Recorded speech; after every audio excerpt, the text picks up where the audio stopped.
Welcome to L&D and 20, your go-to resource for all things workplace learning, brought to you by Go1. I'm your host, Julia Naradka, Manager of Customer Success at Go1. Today on the show, I'm very excited to be joined by Devon McDermott, Enablement Leader with 12 years of experience across training, L&D, and enablement. She's built and led enablement functions and teams at companies like Salesforce, Sprinklr, Sailthrough, and Persado, before heading up GTM enablement at Dandy. Devon, welcome to the show. Thank you so much for having me. I'm so excited to be here. We're so excited to have you. In today's deep dive segment, we're going to discuss the intersection of L&D and enablement, which is pretty perfect for you. So Devon, you've been in enablement for a long time. I know you're a proponent of leaning into the L&D side of enablement. Can you tell us about how you see the partnership between enablement and L&D? Absolutely. So enablement is stronger when it's deeply connected to L&D. And in practice, L&D and enablement are so closely connected, but ultimately they support the business at very different altitudes and with different areas of focus and scope. So L&D is typically going to focus on building top-line knowledge and skills via training, things like communication, leadership, and feedback, things like that, through more company-wide programs like orientation or leadership development, the types of programs that are usually aligned to those broader skill gaps or overarching cultural initiatives. Enablement is going to build on that foundation and then some. So we're really focused on role-specific, highly contextual programs designed to ensure that those skills are actually applied effectively in role and on the job. Enablement, typically we focus on customer-facing teams, but we also focus on the environment. We focus on behavior change, tools, and processes that actually drive measurable outcomes.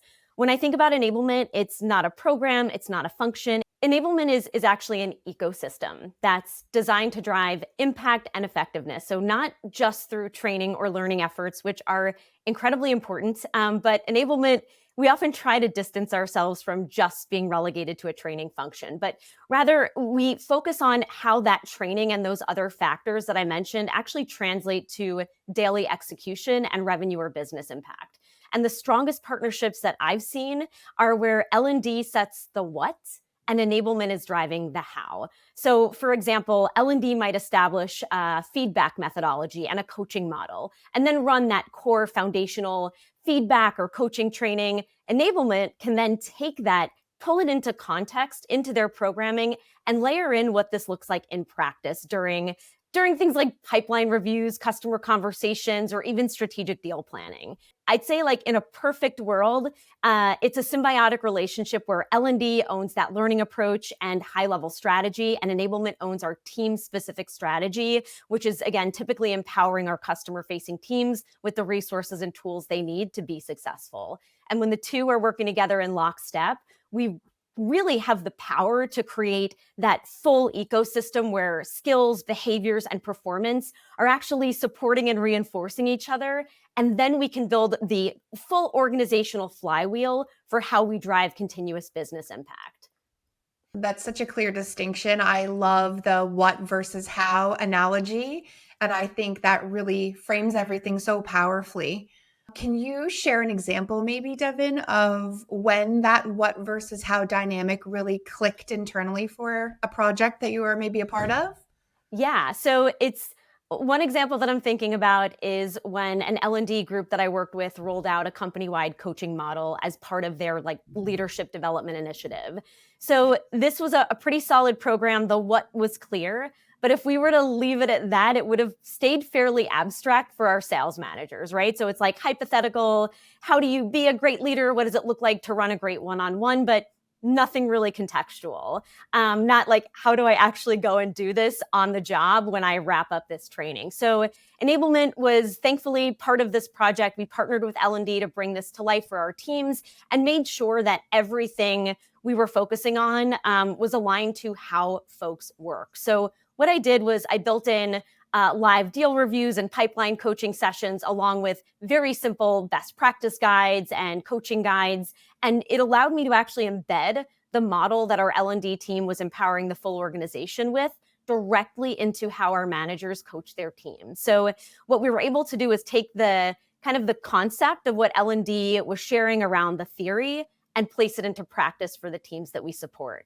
Adoption and performance improved because of how this was reinforced and shared with our managers. The big focus for me is really like, how do we thread this into the flow of work for our teams so it's actionable and something that they can take and run with? The other thing that we did was we threaded conversational intelligence via one of our tools that we use to allow managers to take their coaching experience even further and allow them to really engage in very targeted coaching conversations with their team. So again, threading theory into practice and using our tech stack to really bring it to life. So when the what and how really clicked, when we were able to bring those two worlds together and move from macro to micro for the teams that we support. And that enablement contextualization of the theory allowed us to make that part of our manager's environment. Those are some fantastic results. Thank you for sharing that, Devon. What opportunities do you think are missed when L&D and enablement are not aligned? This is a big one. When I think about the key differences with L&D and enablement, I think it's important to acknowledge in the context of your question. So when it comes to scope, L&D is about learning, enablement is about performance. When it comes to focus and what each group is leaning into, L&D is focusing on skill building, while enablement is ensuring those skills translate to those business outcomes. And when we think about measurement, L&D is typically measured by your learning progress, and enablement is going to be measured by impact on productivity and results. The problem is, when these functions operate in silos, we end up with learning experiences that feel pretty disconnected from the actual job, and we get frustrated because they don't actually result in the outcomes we're trying to achieve. So enablement is going to move really fast and build content that might lack learning science, and L&D is going to come in and build programs that don't always connect to behavior or business outcomes. When the two teams come together and they align together on strategy and execution, they can actually strengthen each other and in turn the outcomes that you're going to see from each of those programs. Enablement can gain depth through your L&D team's experience in things like instructional design and adult learning, and L&D is going to gain relevance and proximity to the business by adopting enablement's performance lens. So again, building empathy for each other and really understanding how each of their functions and programs are interconnected. We're also seeing the lines start to blur in the best ways possible. In a number of the companies I've worked with, IDs, so instructional designers and learning experience designers, are actually now embedded within the enablement team and aligned to specific functions in the organization. But those folks will often share a process flow with similar roles on the L&D team. So again, like the more alignment and interconnectedness between the two groups is only going to yield better results. Both of these teams are here to help people do better work and deliver results. And when we align on strategy, execution, and measurement, we can actually create programs that are connected, contextual, and designed to drive learning that sticks so that we can see the results that both of us set out to achieve. And that alignment is so important. And I think from what you mentioned, that the fragmentation really resonates, and I'm sure it's going to resonate with a lot of the listeners. It's such a common friction point in many organizations, but I think it's especially probably the most common in larger organizations. If you were to give one quick piece of advice for somebody who's experiencing that right now, what is one sort of low lift piece of advice that they could take away from this to start bridging the gap? Communication is key. Start with a conversation, reach out to your counterpart in L&D or in enablement, depending on your role, and ask a very simple question. What are you working on right now that overlaps with my audience or goals? The follow-up question is, how can we partner on that? That one step opens the door to visibility and shared context. From there, you can identify maybe it's one specific program or a part of a program like onboarding or leadership development or whatever you're working on, and explore how you might align your approach, messaging frameworks, or reinforcement. Talk through challenges that you've had with previous projects where you weren't aligned, and really, again, find places where collaboration is actually going to create momentum. You don't need to reorg your business or even have a shared tech stack to make progress. You just need to start mapping the overlaps and building momentum from successful engagements. What are some common blockers to creating alignment internally? One of the biggest blockers to alignment between L&D and enablement is organizational silos. The second is the lack of or just poor organization-wide planning. I think those things are the two biggest challenges for true alignment. Decentralized reporting structure is one thing. That's fine. Siloed execution is a whole other issue. And I feel like this happens a lot in companies that are either growing really fast or operating with misaligned processes where teams are so focused on speed, delivery, and execution rather than a shared strategy or even like a systems-led approach.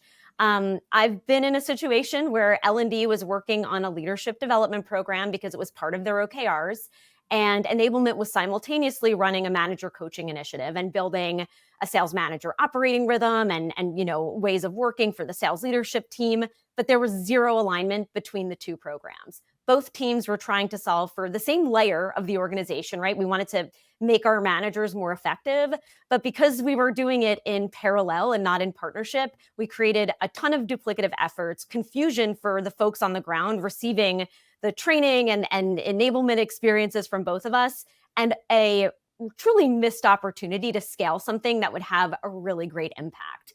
And most importantly, I think the biggest negative outcome of this lack of alignment was confusion and frustration from our end users, which is something you never want because both teams lose credibility and lose focus. Our managers felt like we were pulling them into, the same trainings a million times, and it was really not a positive experience. I think another common blocker is the us versus them mindset. So when L&D and enablement see themselves as fundamentally different or supporting different parts of the business, it does become a lot harder to collaborate across those two systems. And silos don't allow for integration. But I do want to acknowledge that even the right org structure and planning structure, it's not just going to organically create terrific alignment, right? It doesn't happen by accident. So it does take deliberate, shared planning, really tight communication, and a commitment from both teams to co-own outcomes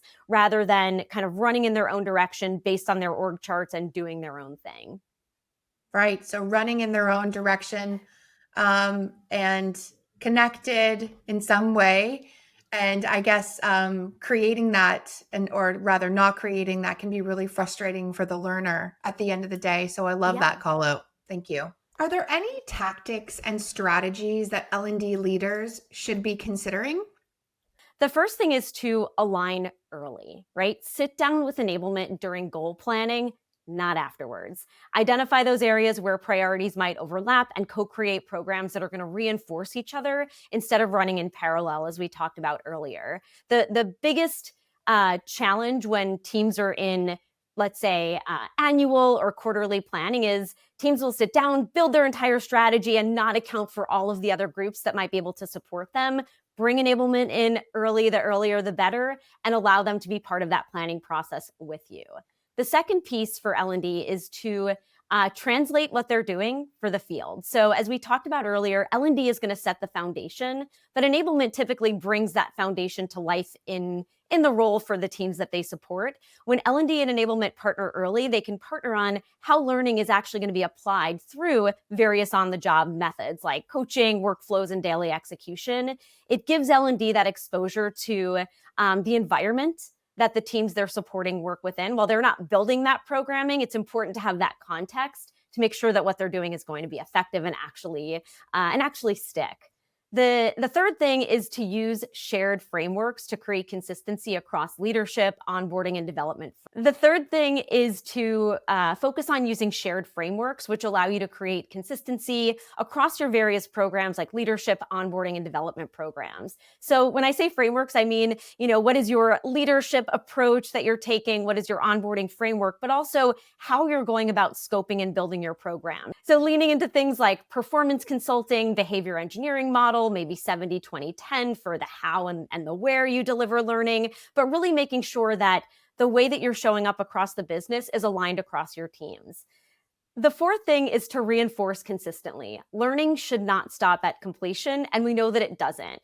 Real adoption and mastery takes time. And as I mentioned earlier, L&D functions will typically focus on adoption of programs, completion of training, completion of certification. That's just the beginning. So for L&D to really lean into building nudges, micro-learning, behavioral checkpoints in partnership with enablement to make sure that we are supporting the adoption, application, and mastery of whatever topic we're focusing on over time. Finally, the biggest thing here is to stay connected. So strong relationships between L&D and enablement are going to make the work more strategic, more relevant, easier to scale, and most importantly, easier to track and iterate on over time. Fantastic advice for our listeners. Thank you so much, Devon.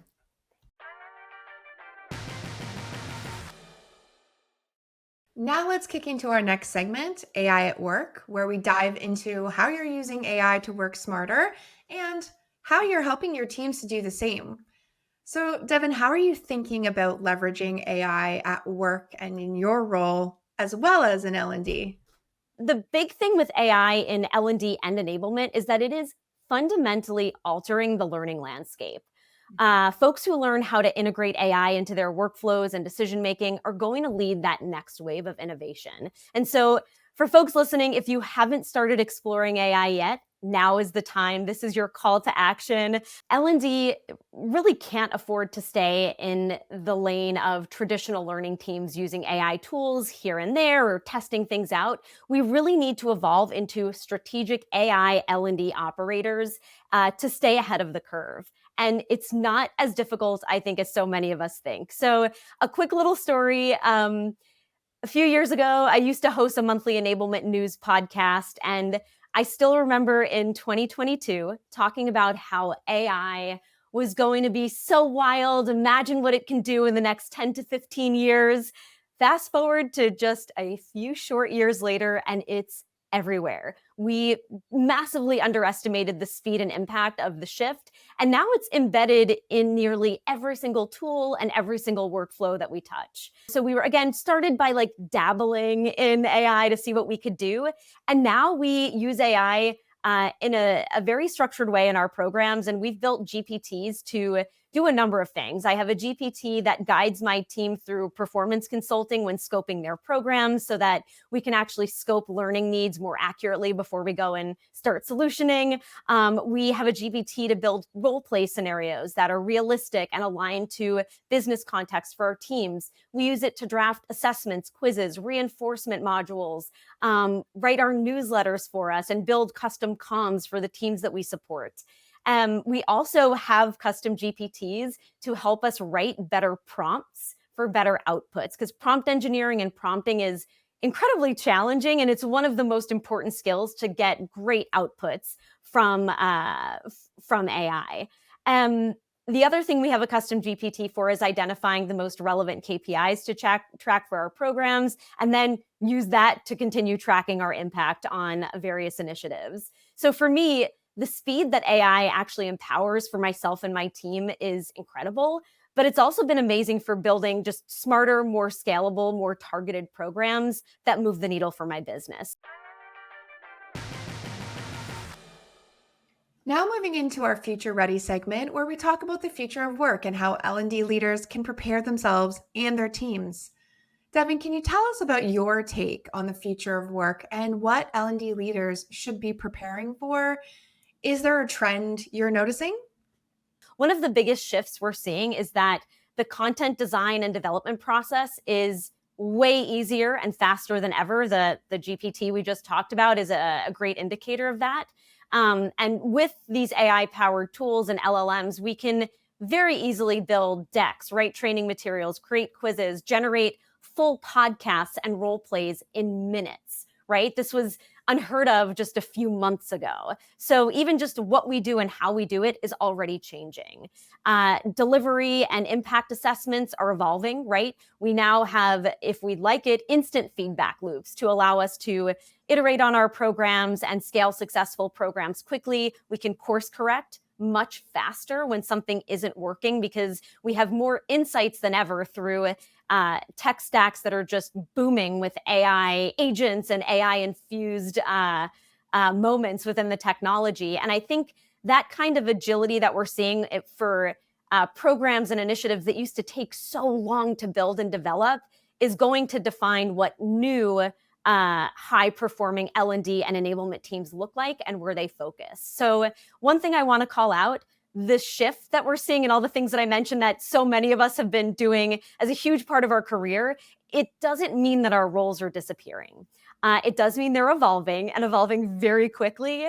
And the L&D professionals of tomorrow are going to need to focus on the work that still requires human power and deep critical thinking, designing learning systems, guiding strategy, setting ethical guardrails for how we're using AI, and ensuring that anything we're doing is tied to business outcomes.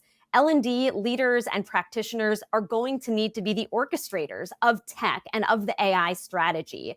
There are some companies that are way ahead of the curve and they're hiring dedicated AI roles. But right now, a lot of AI innovation and the folks that are leveraging AI are your L&D and enablement teams. My final note on this one is static learning paths are a thing of the past. We can now create these dynamic ecosystems that adapt to our learner and support our business.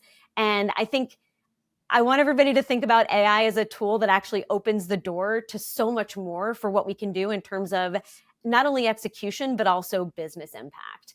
And again, you won't be an expert overnight, and that's okay. That's such an important reminder for all of the people listening. And now for our final segment, the learning list. So my question for you, Devon, is what are your favorite L&D related resources at the moment? One of my favorite go-to resources is actually YouTube. I check out YouTube regularly for hands-on AI tutorials, prompt engineering walkthroughs. Jeff Su is one of my favorite creators. His content is absolutely incredible. He breaks things down into small, digestible chunks and covers every single topic around AI that you'd be curious about. Thanks for tuning into the show. I'm your host, Julia Narodka, and that wraps up another episode of L&D in 20. To continue the conversation, send me a message on LinkedIn through the link in the show notes. Your comments will help to inform future episodes, and who knows, maybe we'll even answer some of your questions on the next show. We'll catch you on the next episode, and until then, keep learning. This show is brought to you by Go1, the content aggregator for people-first L&D leaders. To learn how to make essential skill development and compliance training the easiest part of your job with a single subscription, visit go1.com or click the link in the show notes. And to stay up to date on future episodes of L&D in 20, subscribe wherever you listen to podcasts.